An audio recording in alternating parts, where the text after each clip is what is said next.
Warning, the views and opinions expressed in this presentation are those of the producer and those appearing in the show and do not necessarily represent the views of DerryCam, the Town of Derry, or any of its staff or affiliates.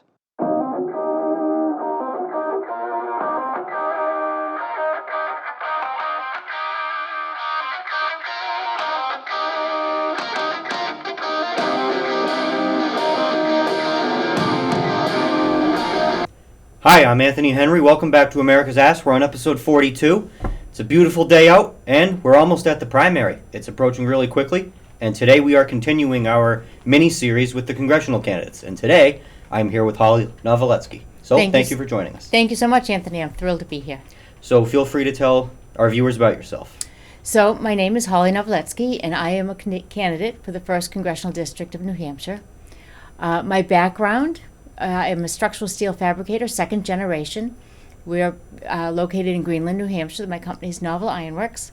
Also a structural steel fabricator and erector. So we fabricate and erect throughout New England. Psychiatric and a geriatric nurse practitioner. I've spent most of my career in dementia care, and as many people have heard me say, there's a need for that in D.C. So, and also I'm a veteran. I spent 8 years in the Army Reserve Nurse Corps and 2 years in the New Hampshire National Guard. But really what I'm not a politician. I've never run for politics. I'm the only one in the race who's never run for politics. And I'm a business owner. So I'm going to look you in the eye. And I'm going to tell you what I think, and I'm going to do what I say. Because you as a voter have a right to know where I stand. So that's my background. Well, thank you for joining us. And I guess the first and most obvious question, what caused you to run? What made you want to run? Sure, a couple things. First, I think like many people, I was home watching the TV, getting angry about what was happening down in D.C., the total dysfunction. And I thought either I have to stop being angry and accept what's being served to me, or step up and try and be part of the solution. So I decided to step up and be part of the solution. I'm Jewish, and my grandmother came to this country in 1913 to escape the pogroms in Russia. And she came to this country, and she loved this country. And then my stepmother was Israeli. And growing up, I would spend a couple summers in Israel. And I can remember vividly sitting at the dinner table at my grandmother's. And I said, I love Israel. And she goes, no, you love this country. This country has been good to us. So she taught me really to love this country and the opportunities it affords. And then my dad was a Merrill's Marauder. And he taught me to fight for this country. So between my dad and my grandmother, I've learned to fight for this country and love this country and all the opportunities that it affords, and that's why I've decided to step up. And I think a lot of people are frustrated with D.C. in general. I mean, we took a break with this show from March until last week. And think of everything that happened between that time. We had an assassination attempt on a former president, which we haven't really had a serious one in a long time like that one. Not that others aren't serious, but still, this was on live TV. Right. We were about an inch away from seeing former President Trump's head get blown off. Right. We had a coup against President Biden. Now, I am nowhere close to a fan of President Biden. But still, they pushed him out. For better or worse, they pushed him out. And Kamala is now the candidate. And it's, as you said, with your little joke there, there's a need for psychiatric and dementia nurses there. And that's the other thing. Just there's increasingly, people there that have been there for a long time. Right. So you would be a new face there. Yes. Which we need more of.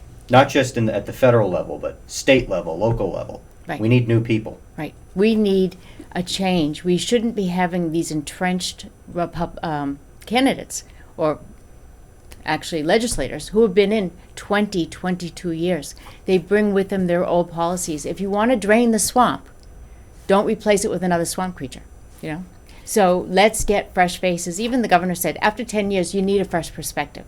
And I think that's what somebody with my background brings, because I've never run for politics, and I'm a business person, and I'm used to getting things done, seeing a problem, let's address the problem, let's move on, because there's another problem to be addressed. Let's get it off the table. Let's clean it up. Move on. And my perspective, I am mainly involved with local politics. I'm the student member of the school board. Soon I will be joining the fiscal advisory committee overseeing the budget for the school district, which I don't know if I've mentioned the story yet on the show. I'll do that quickly. Everyone who's watched the show knows my struggle with my school board. They had a loophole in their policy for their fiscal advisory committee, which is basically our budget committee, only instead of being elected, you're appointed. I saw a loophole. They never had an age requirement. The only requirement was that you live in Derry. So I went and applied. I got in on a 6-1 vote. I had one member vote against me, but I'm now on that, so that furthers my involvement in the school district. But as I was saying, I'm mainly involved in local politics. Mm-hmm. And one thing that has taught me was to see people as people, not as a Republican or Democrat. I judge people objectively because I think most people don't 100% fit the mold of a party, in my opinion. That's what I see on the school board and town council. And I think that should be more applied to federal and state level as well. We should be seeing people objectively, not just for how they vote and the things they advocate for, but how they act. Right. And again, if we look at what's going on in D.C., we're seeing people not acting how they should. I mean, one example that comes to mind that happened a little under a year ago, Jamal Bowman, who was primaried, he pulled the fire alarm in the Capitol when a vote was not going to go his way. So, as I said, we need fresh faces and we need people that... And no repercussions. Yeah, no repercussions. Curious as to how that happened, but we need people that are just people. Right. That aren't... And I tell people, you're not going to agree with everything I say. Just like in a marriage, you're not going to get 100% agreement. But if you get 80%, that's a good day. Yeah. And you have to find your red lines. But I need to be able to tell you clearly where I stand on issues so you know who you're voting for. And then you decide if those red lines are in agreement with mine. And that's really important. I think that's what we need to do. And not go down to D.C. and grandstand, have our 5 minutes of fame in front of the camera. That's not getting the work done. But there are some really good people down in D.C. who you don't see behind the camera, who have rolled up their sleeves and they're doing the hard work. But they're in the shadows. That's where I find most of the power at all levels lies. It's not the people that are constantly giving interviews. Right. And most of the people that are on TV constantly, they're on TV, but they're not at the hearing that's going on at that same time. Correct. It's the people that are actually silently working, doing the people's work. Right. Those are the people getting stuff done. Those are the people that are making decisions that affect your everyday life. Right. And that's what I'm finding with this race. So it's getting my name out because for the last 2 decades, I've been working under the radar, working very hard for Buy American, to support the American worker and the American manufacturing and reshoring our supply chains. And I fought on the state, national, and regional levels. And I continue to fight, and I will always support the American worker. But I do that under the radar because I can get a lot done. So now it's getting my name out there so people know who I am and that they can vote for me. So I guess I'll go into my first policy question. Mm-hmm. I mentioned local. Yep. What are you going to do to make sure that you're most available to local governments, such as town councils, city councils, aldermen, school board, etc.? What are you going to do to support them on? And again, that's kind of a broad question because there's various things going on. I mean, Derry, as an example, we have that big issue with our renovations. Mm-hmm. That's kind of a local issue, but I mean, Manchester is another example. There was there's the homelessness issue. Right. So what are you going to do to collaborate with local governments? Well, you can't represent New Hampshire and D.C. without that collaboration, right? And when I go around the district, and I talk to people, they're not hearing that conversation between the federal delegation and the local delegation. And I talk to the Rotaries, I talk to this local the towns, even up at the legislator at the Concord. When I ask the speaker, how much are you hearing from, you're the federal delegation? So that's really important to maintain that and to maintain my identity as a New Hampshire person, not a DC person. I'm not going to DC to become a DC person. I'm going to DC to be a voice for New Hampshire, and I can't be that voice if I don't hear what the people need. So it's very important to maintain a very strong bond and relationship with everyone who has helped you get to that point. That is true. And another big issue, border. Mm-hmm. Southern border and northern border. Obviously we can guess your stance. You're a Republican. I'm a Republican, but I'm the only candidate who's been to the northern border twice. And yesterday I was at the New Hampshire Chief of Police Association meeting, and the Border Patrol was there, and new numbers. So since this fiscal year, and it's not over yet, the end of September is the end of the fiscal year, we've had 17,000 people come over the northern border.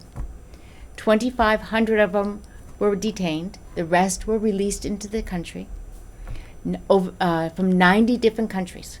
That's just the Swanton area. That's a real issue. We also have another issue of telecommunication up on the northern border. So there's something called Line A. It's from a 1960s treaty with Canada. They didn't want to hear our telecommunications. They didn't want to hear ours. So we have to downgrade our telecommunication power, our strength, so they don't hear it. So if there's an issue up there, they have to ping off communication off of multiple towers just to get it to dispatch, and then have to ping it off multiple towers to get it out to a police officer. That delays it about 10 minutes each way. The other issue on the northern border is the lack of staffing, and that goes back to the fact that one of my opponents in the primary had supported downgrading or altering the police retirement. That has affected recruitment, retention, and morale of law enforcement. We only have 2 officers up there and 3 border patrol.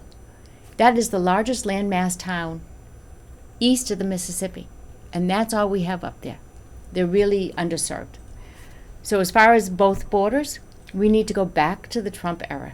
We need to build the wall, and I say let's build it out of American steel. We need to enforce stay in Mexico and stay in Canada, right? We need to have catch and deport. We need to stop incentivizing illegal immigration. We need to stop paying NGOs and sanctuary cities, sanctuary states. We need to stop paying these Central American countries who are not stemming the tide. We need to put all this back into place. And we also need to take away work visas. They should not be getting a work visa coming over the border. When the first act was to break our law, and we're giving them work visas, take away their work visas. If we take away all this incentive, many of them will self-deport. The rest will have to be deported when they come in contact with law enforcement. And it's going to take years, but we need to be vigilant. We need to protect the American workers and the American citizens, and we need to take care of our elderly, our homeless, our mentally ill, our homeless vets. They're not getting the services that people who broke our law are. For instance, in Massachusetts, they just rehabbed this Chelsea Soldiers Home and a prison. My uncle is in the Chelsea Soldiers Home. Well, so they just rehabbed that for I know all about illegal immigrants. Yep. And it's sad. I'm a descendant of Italian immigrants. Mm-hmm. They came here about 100 years ago through East Boston, not Ellis Island, and they worked hard. They saved. They worked hard, and they earned their spot in America. The vast majority of the people that are coming here, not all, but the vast majority, are criminals with bad intentions. Mm-hmm. And all of them are breaking the law by coming here illegally. And that segues into the next subject, drugs. Mm-hmm. And it directly comes from this issue. New Hampshire has a horrible drug problem. And, opioids, that all comes from both borders. And also coming over the border is trafficking, human trafficking, sex trafficking. That's an issue nationwide. New Hampshire is not immune to that. Correct. In Derry and Londonderry, it's here. Mm-hmm. It's in our neighborhoods, even small towns like this. It is here. What are you going to do to address things like that? Well, closing down the border is one. Yes. We need to do that. And if we stop incentivizing the cartels by allowing this, they're making billions of dollars by trafficking these people and the drugs. So if we stop that, if we close down that and not let these people stay here, they're not going to be paying the cartels all this money. The other part is we have to be vigilant. We have to identify who's being trafficked, because look at the over almost 100,000 children that we have lost in this country that have come over unaccompanied since the Biden-Harris administration. We don't know where those children are. They could be trafficked. We don't know. We have a moral obligation not to encourage this. and we have failed. We need to stop that. We need to stop bringing the drugs. We also need to criminalize it again. We need to bring back, we need bail reform, because we can't have people out on the streets. And if there's dealers, they need to be treated as such and prosecuted. We can't be having this. We also need to look at drug addiction and treating drug addiction and mental health. And we need to look at providing providers and access to substance abuse. I've said it many times on this show. The biggest crisis in America is the mental health crisis. Yes. I think there's no question about that, and I think that's a bipartisan thing. I think both sides, in all aspects of government, need to be doing more. I'm a psychiatric nurse practitioner, so I would agree with you wholeheartedly. And I think the mental health crisis was tough before COVID, but what we did during COVID with the lockdowns and the depression, the anxiety, the substance abuse, the domestic abuse, the child abuse, all just escalated because people were isolated. And now you really see it. People don't know how to respond in a society. They are overwhelmed with anxiety and depression and substance abuse, and we really need to address that. And we really need to be able to bring them back out into society so that they can start to live a normal life. We need to address that. And on COVID, when all the lockdowns happened, my school was among the many schools that did online. Mm-hmm. And again, I've said this before, but I have no problem saying it again. It didn't work. Mm-hmm. We were not educated properly. Luckily, I was able to pull myself up and, fill in the gap. But a lot of my friends weren't able to do that. They're behind. They're behind grade level. And that stems with poor education. Mm-hmm. Now, I'm not knocking Derry School District. We have incredible teachers. They do a great job. But there's problems with curriculum. I don't think it's, a partisan thing. I think we just need stronger curriculum. We need to be learning more. Because I think COVID made it all soft. Mm-hmm. So, is there anything that you can think of that Congress can do, like maybe, a bill or a law or something like that, to strengthen our curriculums, to get us out of the Common Core era? Mm-hmm. I think that the money coming down from the Department of Education should come down as a block grant, and let each state figure out how best to use that money to address their children's needs, because we all know at a state and town level what our kids need. We also need more parental involvement, and parents now are just starting to see, after COVID or through COVID, what's going on in the school system. So they need to have a more active role and participation in the development of what's going on in the schools. I look at my grandson who was in daycare and kindergarten during COVID, and he was masked. And that masking, he had developed speech delays, and that took some speech therapy to get over that. So we really need to address what got worse, but what was also became visible during COVID. There needs to be congressional investigation into that. Because, again, a lot of kids fell behind. Mm-hmm. And I think school districts knew that. Mm-hmm. And they didn't do anything. So, that's my take on that. And continuing with that, again, there was even more long-term effects with the vaccines and things like that. Heart problems, things like that. So, do you think there should be investigations into that? I think for medical reasons, they really need to look to see what the long-term implications are for that, because if people are injured by the vaccine, then we should know what those injuries are, because they're going to need medical care, and that does need to be examined. And recently, again, new topic, we're flowing through pretty well here. We're getting a lot covered. There's been a lot of talk recently, particularly at the Olympics, with Title IX. We saw, again, there was an infamous boxing match I think we've all heard about, but boys are being allowed into girls' locker rooms. Mm-hmm. Obviously, that's not good. Correct. And do you think the federal government can do anything about that? I think we need to protect Title IX. I think we need to protect women's spaces. We need to go back to safe sports for women. Women have opportunities. They should not be imposed upon by having men in their sports or in their locker rooms or in their bathrooms. They need to have safe spaces, and we need to and reinforce that. Personally, I'd encourage school boards to have a Title IX subcommittee. Derry, who, again, our school board's very messed up, but to their credit, our credit, we have one. We have a Title IX subcommittee. And I'm honestly thinking about asking them to do a special meeting to talk about this. We'll see what they actually do, but I think it should be a discussion. And somewhat keeping with education, school vouchers. That's obviously that was a hot topic in the State House, and it's becoming a hot topic nationwide on both sides. We actually see some Democrats supporting it now, high-profile ones, such as Josh Shapiro, the almost vice presidential candidate until, a couple people stepped in and made sure that didn't happen. But so, would you support a, nationwide bill to make that nationwide? I believe in vouchers? school choice. I Yeah. believe in school choice. And I think that will make our schools better when there's competition. Just like in any industry, competition makes for improvement, right? I completely agree. Right. And we have a lovely program in the state where you can get tax credits. If industry puts their money into the fund for education. And I think that's a great opportunity. I think that needs to be advertised more. Yeah, it was a very big hot topic at the State House last year and this year.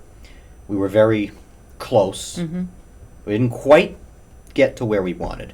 I think if we get our majority, like I think we will, and we have majority in the State House right now, Enough. but we really don't. Right.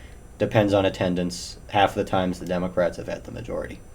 And again, I've said this many times also, I'll say it again, local and state politics are the most important politics. They are. But I think they can be pretty dirty too. You have to. Yeah. Yeah. People get very. It gets dirty because it's more likely that people know each other. Right. There's a lot more personal feelings. There's a lot more discussion. It's a lot easier to talk to the elected officials generally than talking to federal government officials. We have a great state. I love New Hampshire. It is a wonderful state because we have such representative. You can't throw a rock in New Hampshire and not hit a legislator. Just don't throw it hard, and you have the best opportunity to get your voice heard in New Hampshire.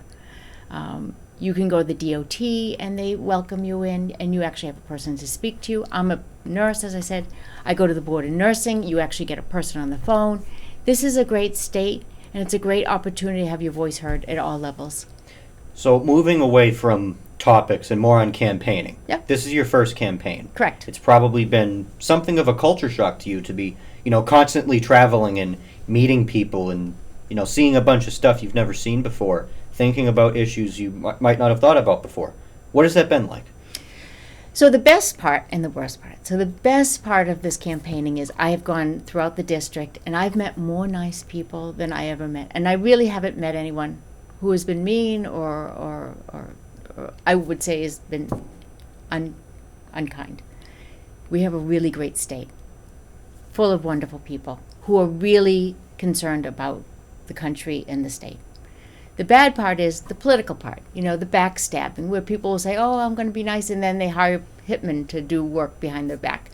That's the part of the politics that I don't care for. That's the swamp. That's what we need to get rid of.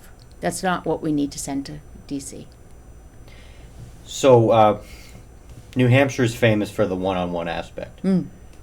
Talking to someone, as you mentioned, it's a lot easier to get a hold of people. Yes. One-on-one campaigning is the proper way to campaign. What has that been like? I have shaken more hands. I have sat and drank more coffee with people.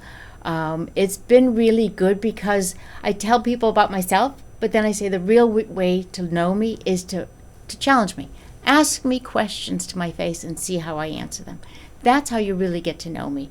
In that dialogue, that's the real test. So I really enjoyed that because it pushes me to be a better candidate. And in my opinion, that's not something Congressman Pappas has done. Correct. He hasn't really been in the district much. He spends That's not more. what Harrison's doing either. Yeah. We saw it last week. Alderman Lavasser said that he hasn't even seen Chris Pappas, and Chris Pappas lives in Manchester. Right. I think that's a testament to Congressman Pappas's point of view, that you need to spend And he more time. hasn't spoken up for the issues that we're seeing here in New Hampshire. So I see his newsletter that goes out.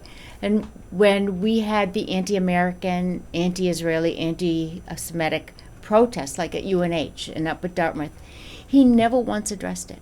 never once showed up, never spoke against it. We're his constituents. We have a right to be protected too. And he did not speak up for us. Don't forget it when you vote. That's right. We are just about out of time. Feel free to give a closing statement. Well, thank you so much for having me. I really enjoyed this opportunity.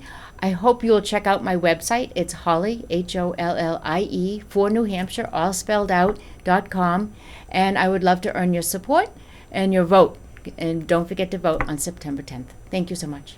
Well, thank you for coming on. I'll say a couple more things before we go. I didn't really have too much time left last time.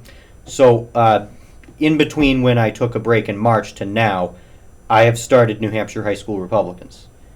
Me and some of my friends, we noticed there's a high school level Democrats club, but Republicans didn't have one. And I thought that was a big mistake. So we had a national organization called High School Republicans that we found. We started a chapter. In span of a few months, we got up to 20 members. That's around where we're hovering right now, and we're looking to expand. So, if you are a high school age Republican, aged somewhere between 14, 15 to 18, contact me. You know where my social medias are. I'm easy to find. Contact me. We need to build high school Republicans, and I'm the chair now. And again, outreach is going to be most important for that. We need to have a coalition that will be ready when the time comes, when we're all 18. We need to get involved. We need to run for things. Because some of the people that are in there now are either not doing their job or their time is almost done. And we need to fill in the spots. So we need to stay involved. We need to get more involved. And most importantly, we need to pay attention. Some people tell me that, they think getting involved is too hard. You really don't even need to do that. All you really need to do is pay attention. Just listen. Because if you just, as long as you have a basic understanding of what's going on, and you're digging into headlines rather than just seeing the headline on the news and researching, then you're educated. You know what's going on, and you're not just trusting the media. And that's that. I'm Anthony Henry. This has been America's Ass. Thank you for watching.